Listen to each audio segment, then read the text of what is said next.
Thanks for tuning in to the Conchs, a Bring Joy podcast. I'm your host, Joy Nulisch. I'm a first-generation Conch raised by a fourth. What does that add up to? A whole lot of Conch pride. And that's what this show is all about, celebrating the incredible people of Key West and their stories from every corner of our Conch community. So sit back and relax, cuz. Let's do this thing. This episode is sponsored by Ramona's, promoting Conch pride since 1971. What's up? My name's Matthew Bastelata, and I'm a musician, a young musician down here in Key West. I just wanted to give a huge shout out and a big thank you to Miss Kawana Staffney-Ashe. Miss Kawana does a lot of great work around town, and she's a great mentor, somebody that you can ask for help, talk to, like whatever you really need, Miss Kawana got you. So yeah, huge thank you to Miss Kawana, and just wanted to show my gratitude and my appreciation for you. So yeah, Miss Kawana's brought a lot of opportunities to me that I wouldn't have seen if it wasn't for her and her great work. So thank you so much, Miss K. We love you, and keep it up. Matthew Bastelata and his wonderful saxophone.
How we doing, Conch fans? I got a good one for you today. We're talking with true Conch, Kawana Staffney-Ashe, the executive director of the Bahama Village Music Program.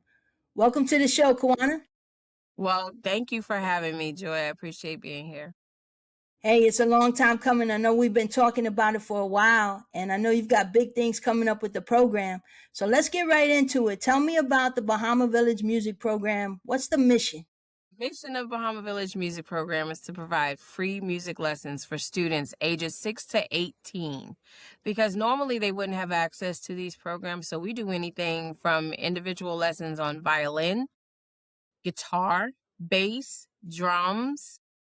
We also do steel pan instruction, the Junkanoos, and our newest class, the DJ class, which has been a phenomenal addition to the program.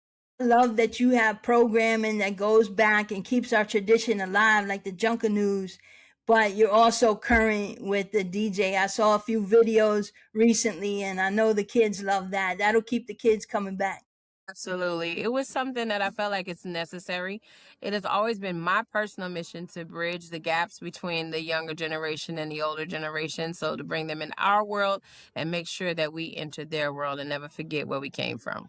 Oh, that's good stuff. And speaking of the Junkanoo's, I grew up in the 70s, and when I think of music in Key West, the first thing I think of the Junkanoo's. How many kids are part of the Junior Junkanoo's program, and what does that mean to you to keep that going? It can range anywhere from about 20, 30 students, depending on the event. It's a multi-generation. The instructor is Harold Pelotti, and he was an original Junkanoo. He's been doing it since he was 4 years old. And he has carried on the family tradition with our kids. And he has made it possible for them to understand what it is all about, where it comes from. He's even teaching them how to make costumes, how to make the instruments and everything. So it is crucial because it is a huge part of our culture, considering that Bahama Village was mainly consisting of Bahamians and Cubans. So it's a huge part of our tradition. Yeah, when the Junkanoos were coming, you knew it was a party. Mostly, you talk about the costumes and the whistles and the drums, and it was That's like, right. chances are you were at a parade. Not always. Sometimes it may be, a funeral. Because That's there's, music. There's always a place for music, right? But correct. And you're supposed to celebrate. That's what a funeral is. It's a celebration. It's not a somber moment. So why not do that with the power of music? Music has a way to unify, diversify, and it's just there's power, tremendous power. yeah, and we could use a lot of music right now. Absolutely, You know, absolutely. across the island and across this country, we need to tune in to the music. That's for sure. Music and a smile, right? It's like the universal language. That's true. That's true. I use music for everything. I mean, it helps me get through the good times and it helps me get through the bad times. There's nothing like it. You mentioned the Cuban culture here. The other thing I think about is the comparsa. So I think of the Junkanoos and I think of the comparsa. Any chance that we'll see the comparsa back again? I'm so glad you said that. One thing I want to start going into our new season is a Latin percussion ensemble. I'm loving the timbales and the congas and all of that good stuff, and I want to bring that back too. So, and we have a huge population that contributes to that and making that stuff happen. So, definitely something we want to add to the program going into the future. So let's back up a minute and tell me, you're currently the executive director of the program. Tell me how you got involved and what is your role? What's your responsibility as the executive director? So I actually started out with the music program as a volunteer. My son was a part of the after school program through the city of Key West, and then he went and had lessons at the music program. So I volunteered, helped out, chaperoned trips, things like that. And then I love the mission and I love what it did. And I have a natural love for music myself. So it was kind of funny. The former executive director, Kachen Duncan, was having a baby, and she reached out to me and told me to apply, and I did, and here I am. And it's been a great ride ever since. I mean, it's just one thing. I've never played an instrument. However, singing has always been my instrument of choice. But I know music, I love music, and I have a good ear for it. So it's been great to grow with these children. Mainly, my role is just to facilitate, make sure that the kids get the lessons that they need and require. I also like to make sure I educate.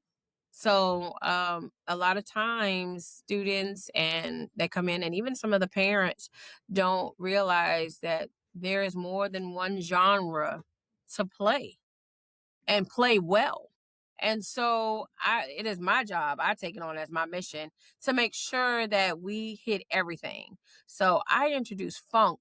I introduce classical. I introduce some jazz. I introduce some of the old 70s hits that we grew up on. Even some of the 80s stuff that we grew up on. I recently had from my grandmother's funeral services, I had one of my wonderful students, Mateo Bastiata, and he played saxophone. And Yes. he did Jesus is Love from the Commodores.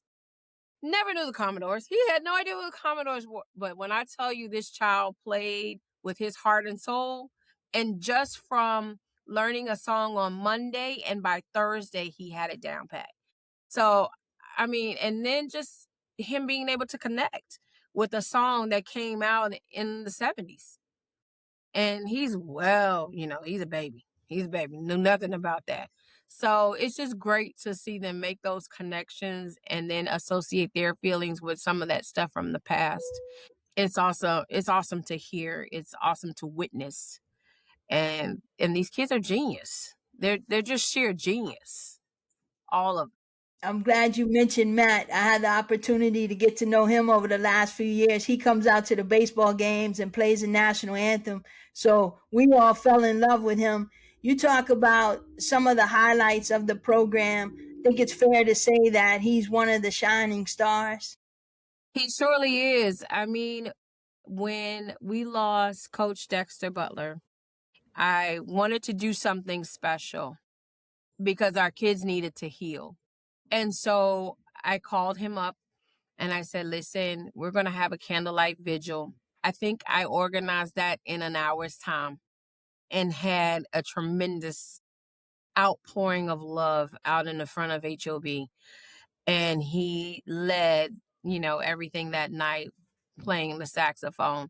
And from that moment, he has taken off, and everyone in the community has embraced him in such a wonderful, wonderful way.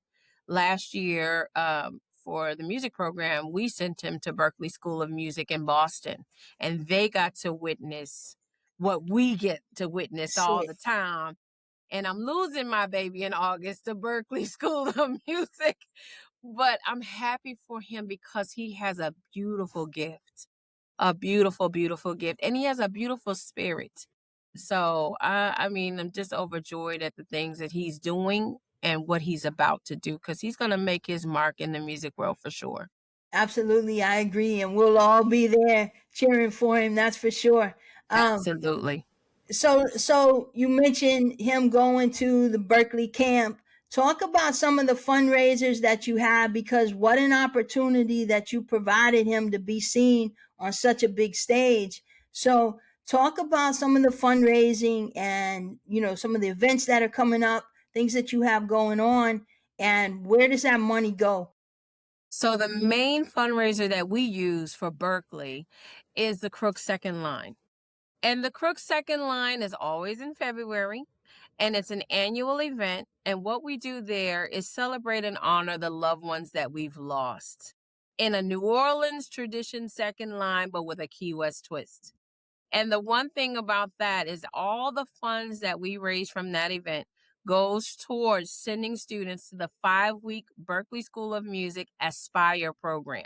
And when they're there, they get to play with musicians from all over the world, same age as them, instructors from all over the world. They learn different genres of music to play. They play in various ensembles, and they have an opportunity to earn a scholarship to Berklee School of Music, should that be their desired choice. So last year when we sent Matthew, he was able to go and audition, and he was accepted to Berklee School of Music and will be going in August. He was awarded a scholarship for $23,000, and I'm sending him back this year to hopefully get a full ride to Berklee School of Music. So that is what we do with that money from the Crook Second Line. That's why it's so important. It's also an event that allows closure for families and just allows everyone to comfort and hug on each other.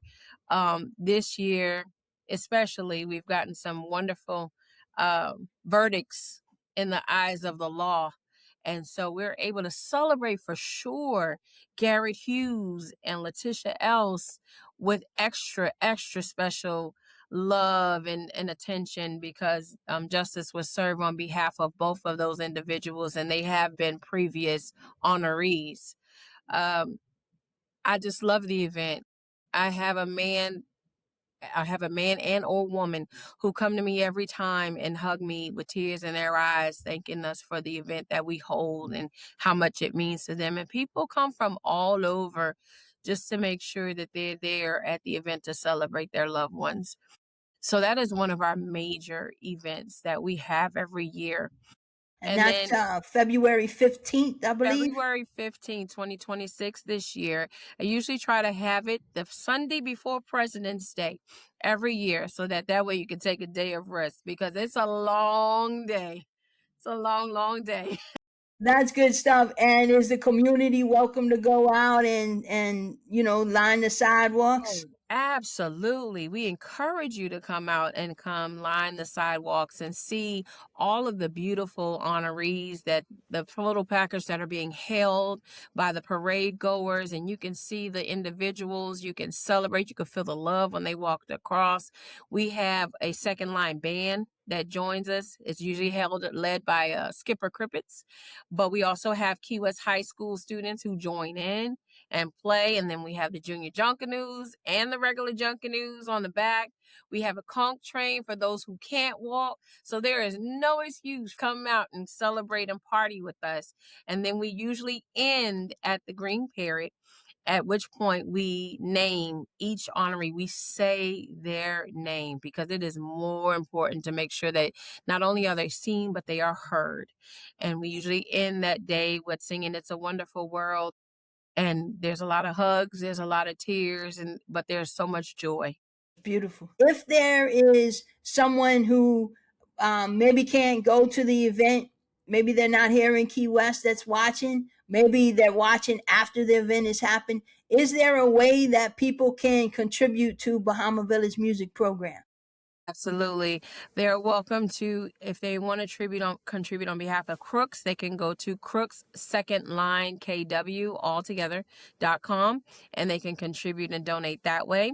And if they are wishing to donate to the Bahama Village Music Program, you can go to www.bvmpkw.com, which is our acronym for obviously Bahama Village Music Program Key West. Very good. And I'll be sure to put some links there on the screen and drop them in the comments as well. You know, all the success you talk about with the program and the time you spent, that can't happen without great teachers and champions of the program. Any shout outs you want to give to some of your teachers and other board members? Absolutely. We've had Nora Revelin, who's been our steel pan instructor forever, who is a former teacher. We have Mr. Harold Pelosi, that's my right-hand man who does the junior Junkanoos, and he's just so amazing. We also have Deacon, well, he's a deacon in the church, but he's also a DJ in the streets, and that's Dino Gaines, and he's our DJ class instructor. We have an alumni of the Bahama Village Music Program, which is Shalisa Page, and she does our dance class. She also helps out with the Junkanoo dancers. We also have Miss Marcy Rose, and she handles our violins class. Kachen Duncan even though she's not executive director, she hasn't left us as the choir director, so she's also there still and amazing. And our board members, we have Clayton Lopez, we have Larry Bader, Ralph De Palma, we have Ben Harrison, we have Tara Stansberry, who's been our wonderful bookkeeper and helper also. I mean, we just have a great support system all the way around. And we have several volunteers that we can always count on when we need to. And if anyone is interested in joining the board, feel free to reach out. We are always having open spots for people who are willing to come in and work. We also have 2 new addition board members, and that's Dawn Alberry and Yasmin Pender. Ah, good stuff. You dropped some good names right there. You talked about Clayton Lopez and Larry Bender. Talk about great musicians right there. And Ben Harrison. I'm having Ben on the show. In fact, we need to connect again and get it scheduled. He's got a show going on in the back room at Key West Theater. Anybody out there want to hear some good music? He's got a show happening during the winter months. So absolutely, lot of support. It's a wonderful community in that way, right? Definitely that, I will say. And when it comes to the kids, there's just nothing that the community won't do. And that's the great part about being a Conch, born and raised. And, you know, they always talk about born and raised in the county of Dade, but no, born and raised in the county of Monroe is unlike any other. Believe that, cuz believe that. And I love to watch you move about the community when you're not working with the Bahama Village Music Program. I see you a lot of times at Key West High School because you're the sponsor of the Pep Squad. Let's talk about the Pep Squad a little bit and give those kids some love. Well, the Pep Squad, I will tell you, I know there was one at Key West High School before. So when the great Joanne Webster passed on, I said, you know what? There is nothing like hearing that voice at a basketball game. And for whatever reason, basketball just wasn't getting enough love for me. And I love basketball. So the principal here at HOB allowed me to start the team here in 2023. And I had 50 kids. And it's been amazing. It's been amazing ever since. And then one game we visited, and this is when Coach Dexter was still alive. We visited over to Key West High School because he said he was a teacher here at HOB. And he said, y'all are so great. Come over to one of our games. So I said, sure, no problem. We came to their game, and Palomino was like, hey, I want that here. I want that here. And I was like, no problem. No problem. So we came out and we had a good 35 students the first year. And I mean, it gets tough only because once at the high school level, there's so many things to participate in. But I will tell you, there is nothing that beats the feeling of that pep squad on those bleachers for the boys. And I mean, even the players know our stuff and they join in and they look for us. I had Tommy on the show. He was a great interview. And I've been to quite a few games to support him and the kids. And I see the pep squad. And you're right. There's nothing like the pep squad. And, it's kind of my thing to be the hype girl, and a cheerleader. So this is the question. Do you think I have what it takes to be a member of the Key West High School pep squad? Absolutely. Absolutely, you got it. Absolutely. I'm gonna slide in next to you guys next time. though. I mean, it's like always welcome. I could clap and stomp at the same time. You're always welcome. I would never turn you away, Cuzzy. That's good stuff. I love it. I enjoy watching the kids. Besides basketball, what other sports does the pep squad support? This year at HOB, we started doing the volleyball, and it was good. We did volleyball for the first time and tried that out. And I'm hoping and we did football also as well. Did some of their playoff games. So I'm hoping moving into this next school year that we could just hit a little bit of everything. Someone said we should go out to baseball, but I think that'd be too much of an interruption out there at the baseball field. Hey, well, listen. I'm like the president of the fan club out there, the K crew. We sit right there behind home plate. So we'll see, because we got horns and bells and everything else. So as long as 17 doesn't throw us out, I'll make room for y'all. Let's see what happens in the playoffs. Let me tell you something. I think they would kick us out of the baseball field once we got through shaking and rattling those bleachers. Although it would be interesting, I will tell you, it definitely would give it another atmosphere for baseball. Yeah, we had to see. Maybe we can start something. Right, you heard it here first.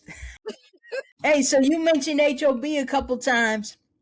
Just in case we have someone out there listening that doesn't know, you also work at HOB, Horace O'Brien School, as a paraprofessional. How long have you been working with the school district now?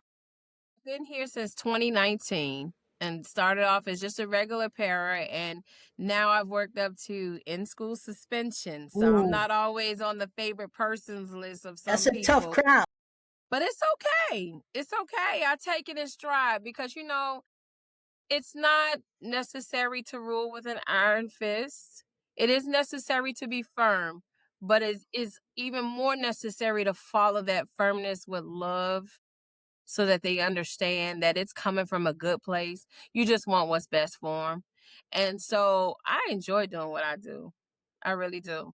I know they're lucky to have you. When you talked about being firm, and I worked for the school district 35 years. When I first started out, I was across the hall from one of the great legends, Julia Allen. Yeah. Oh my goodness. And she told me, because I was just out of high school, young and dumb, didn't know what I was doing. And she told me, you got those kids calling you Joy. I said, yes, ma'am. She said, well, that's fine. She said, all I'm asking you to do is be consistent, And that was great advice that I really kept throughout my whole career, right? However you're going to show up, be consistent, because those kids at that age have enough up and down going on. That's for sure. And the thing that a lot of people don't get with this generation, because it's different from you and I. We were able to be guided easily. Not so much anymore. You got to listen. And I think that's where people fall short, is they don't listen. And yes, these students, they may be difficult. However, they have a voice. I think that a lot of the problem is that they don't listen to this generation because you feel like sometimes you're older, you got more knowledge or what have you, but they do have something to contribute, and their struggle is way different from what our struggle was. So your reach with the kids in this community is wide, from Bahama Village Music Program, Horace O'Brien School, and the Pep Squad. What does that mean to you? Because I know you born and raised here in Key West, and let's shift gears and talk about Key West. What does it mean to you to be able to give back to the community that you grew up in? It was what happened with me. So I'm only repeating what I got, because when I was coming up, you had Betty Cox, you had Miss Vina Mae Saunders, you had Ramona Richardson, you had Miss Tynes, you had all of these people who will pour into you and look out for you, teach you right from wrong, guide you in the proper direction. I mean, just give you things that you just couldn't pay for or read out of a book. And so to me, it's more important that I pass that along to this generation and give them the same thing that I was given, so that they could be a better person too and be able to contribute and give back just like me. I mean, it would be a waste if I didn't pay it forward what I learned. I don't get holding on to that for myself. I'm not a selfish person like that. And I feel like a lot of the times we cling so tight to something that is ours or that we were taught or what have you. And really, they need to learn it. They need to know it. They need to be able to relate to it so that they can be better, and then know that you're relatable at the same time. I really am all about just giving on the knowledge that I received and just let it keep flowing and flowing and flowing and flowing, so that this generation can get it and then they can pass it on to the next generation, and so on and so forth. It's just important to keep it going, never to let it stop. Because when you stop, just like Spanish, when you don't use it, you lose it. Exactly. Same thing. Exactly. And I was talking to Michelle Myra Cohen, had her on the show, and she talked about it. If we don't, who will?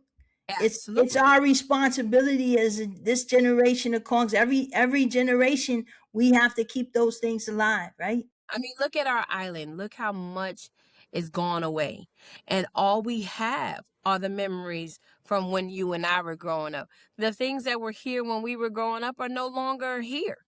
These kids wouldn't know what a magic carpet golf is. These kids would never know what Mr. Donut was, what Tape Ape was, what the arcade was on Duval Street. You know, the Burger King that was down there at the end of Duval Street. They wouldn't know the Friday night City League football games that was the place to be. They would not know. They wouldn't know unless we tell them. And it's just sad, because I will say, there's not enough in this community for these teenagers to do. So when you're angry about them doing the wrong things, you're not giving them an option. There's not even a basketball field, a baseball that's not like run by a league.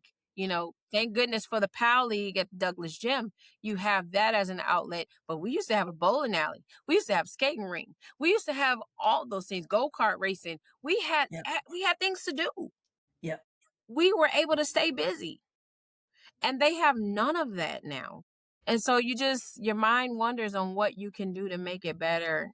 And so knowledge is one, and trying to fight through the city to see what we could bring back to our island for these kids to save them, because the streets is not a place to be. And we definitely have to be the voice, and keep the conversation alive for sure. The cost of living and everything else is, unfortunately squeezing a lot of families out of here, which brings up to another topic. You're raising your own family. You and your husband are raising your family here. What's that like to be able to raise your own family here? And what are some of the Conch traditions that you hope to instill in your kids that they'll carry on? Well, raising my family here has been priceless, I will say. And although Key West isn't crime free, it's definitely a place where I don't have to worry. There is still that tradition to where if my child gets in trouble on Whitehead Street, they're going to catch it on Thomas Street and they're going to catch it on Emma Street until they get home. You know, so that village is still there. The village is smaller than what it used to be, but it's still there. There's not a time that my child, any of my children, could do anything and I don't get a phone call. I try to tell them that all the time. They just don't realize it yet. But that's the beauty of here. There's not closed eyes and closed ears. Everyone is looking out for everyone. And I do love that about this place. I tell you, there's nothing matched. And I've been other places, but there's nothing like Key West in that regard. Goombay is the biggest tradition for my kids. And I will tell you, they've been fussing about it changing, but I told them that's the time. It's not about the street festival. It's not about the rides, whether they're here or not, but it is the time when everybody comes home. Everybody comes home. That's a mic drop moment right there. Say that one more time. It's a time when everybody comes home. You get to see faces that you haven't seen in years. And you get to share stories and moments that you could keep with you for a lifetime. But that is the time that you see faces. Oh my gosh, I saw faces that I've never seen before. It's not class reunions. It's not even family reunions. It's Goombay. It's Goombay. That is the main thing for me, is to make sure. And so I joined the Goombay committee this year so I can help be a part of that as well. And even institute some things mainly for the young people and some other opportunities. But I will tell you, Goombay is home. I love that. How long have you been here? Tell me about the Conch connections. I know you grew up here, you're multi-generation. Tell me about some of the family tree and what are the roots that you belong to? I was born here in 1976 when the Naval Hospital was still here. My dad he graduated from high school, Key West High School in 74. My mom graduated in 77. My grandmother, who just passed, she had to attend high school at Cornish Memorial AME Zion Church. What's your grandma's name? Consuelo Valdez Penda. She was born in Tampa, but they came here shortly after. My great-grandfather, Alejandro Valdez, was from Cuba. He was a cigar maker. And my great-grandmother, Edna Howard, she was in Tampa as well. And then we came and set our roots here. But at Cornish, that was the only place where Black people could be educated. So she went to school downstairs below the church and graduated from high school there. Started the family. She's been in Fort Village, and then she was in Robert Gabriel or what have you. And we're all part of the Majors, the Sawyers, Valdez's, Richardson's, Pendas. We go so far down the line, the Hall family. It's insane. It's insane how big this family really, really is. And our family name, anyone who says it, we are the Jackos. Where that came from, don't know. But I grew up being a Jacko. And hey, out of all your family members that are still around, who do you think I should have on the show as a guest? Ooh, that's a good one. That is a good one. Oh my goodness. Whoo, girl, I have to think about that. Yeah, well, if you think of anyone that would actually talk to me, I think about your mama, but I know your mama's a little shy. Oh, she is so shy. She would not. If my grandmother was still living, I would tell you her, because she just did an interview with Taniki Jones, who's also from Key West. It's on her YouTube page, and that was her last interview. And she just loved telling her stories, honey. She loved it. Loved it, loved it, loved it. I would have to really think on that and get back with you for sure. Yeah, because one of the reasons why I'm doing this show is to capture the stories and the names and even the sound of our Conch accents. When I hear you say those names and when you start talking about Key West, it's like an accent. It just comes out. And then people want to say, oh, you must be from Boston or Louisiana. I'm like, no, that's a Conch accent. And they argue that it's not that. Yeah. And it's like, that's part of the reason why I want to do this show, just to hear the sound of our accent. Students argue all the time and tell me the way I talk. I'm from New York. I said I've never been to New York a day of my life. You see what I'm saying? I've never been.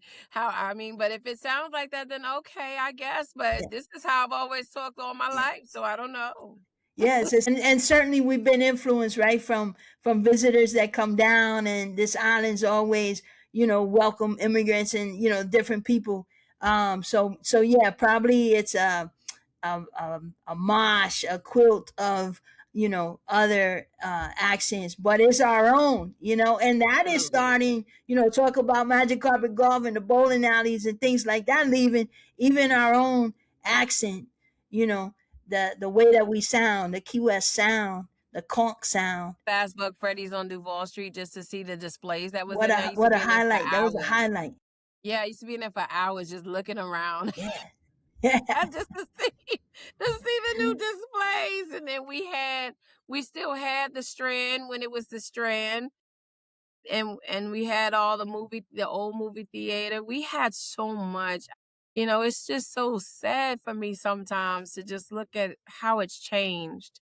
And I ain't gonna lie, like, if I tell my husband all the time, if I could snap my fingers so my kids could experience even the island in the 80s, they would feel so much different. And they would understand why we love it and appreciate it so much. Even on Petronia, we had the Conch shop, my favorite place to eat on a Friday and Saturday and get my conch fritters and my cheeseburger in the box and stuff like that. Johnson's grocery store, Julian's grocery store, Floyd Barber Shop. There was so much, so much. I'll tell you, snap my fingers one time and just let these kids experience it, even if it was for 24 hours. Yeah. Yeah, a day in the life of a conch in the 80s or the 70s, right? Yeah. Right. But, change is inevitable. It is. And we just have to make sure that we preserve the things that we do know existed. Absolutely. And I'm glad that you're a part of that, that you grew up with those traditions. The traditions are important to you, and now you're putting yourself in a position to take on that and to share the stories, and our culture and heritage is so important. I'm glad that you're a champion for the culture, for sure. What are some of the things, as much as it's changed, we won't go anywhere, right? This is home. What are some of the things that you love about Key West? Food is one. Unmatched. I can't get Cuban food the way I get Cuban food at home. That is one thing. Miss Venda's conch fritters, best thing. A lot of the social organizations that are within the community, so you have like the Masons and the Elks, and you have the Eastern Stars, those community service groups, you have Unity in the Community, those things like that. There is nothing like the outpouring of love in this community. And I wouldn't change it for nothing in the world. Even if you don't even know the person, the fact that you're there to support that person is just great. It takes nothing but the Coconut Telegraph to tell you what's going on, and you jump into action. Our community jumps into action to help. And Absolutely. I love that about this place. And that's not like that everywhere. That's not like that everywhere. I've never lived anywhere else, so I don't have anything to compare it to. I do believe it's a city like no other, and it starts with the community and the people. So I really enjoyed talking to you. Every episode's a little different. Every guest brings their own vibe and story to the show. But I always ask two questions, the same two questions of every guest to wrap it up. So you ready for them? I'm ready. What does Conch pride mean to you? Conch pride is love. Conch pride is love. Straight up and down. Unparalleled, unconditional love. That is Conch pride. I bleed my crimson and gray. And I wouldn't change it for nothing in the world. I love it. Love that. What brings you joy, Kawana? What brings me joy? Youth brings me joy. And I'm not talking about mine, because, honey, I'm knocking on 50. You can't be. You can't be 50 because then that means I'm 60. I'll be 50 this year. But no, the youth, because when you see the light bulbs go on, when you see the smiles, when you see the connections, when you feel the connections that you make, and then you see them grow and grow into things that are so fabulous, that's just priceless. You can't match that. And that makes me so happy. It makes me full. Because everything in the world could be going wrong. And then you got that one kid that just comes and says, hey, Miss K, I love you. And it just makes it all right. That's it. It makes it all right. And then you just forget your troubles. You really, really do. And you can't match that feeling. I love that so much. I really appreciate you taking time. I know you've been so busy, got all kinds of good things going on. I love watching you move through the community. Like I said, I love seeing you do what you do, seeing you raise your own family, all your success. I just pray for that to continue forward for you. And last thing, go Conchs. Hold on. Well, no, this is the last thing. Oh, okay, okay. Okay. Way down in the valley, I heard a great noise. noise. It was a mighty, mighty conch. Just a beating them boys. Hey. We brought Miss Webster back. Hey. Oreo. Gonna win this game. Gonna win this game, and we'll send them back home. That's it. That's my joint. Let's go. This episode is sponsored by Ramona's, promoting Conch pride since 1971. I'm Joy Nulisch, and I appreciate you tuning into my podcast. My purpose is to bring joy into my life and the lives of others. If you enjoyed this episode, drop a review, share, and subscribe because there's a lot of good stuff on tap. You can also follow Bring Joy on YouTube and Instagram, or check my website at joynulisch.com. Now go bring joy to the people in your world. Until next time, much love.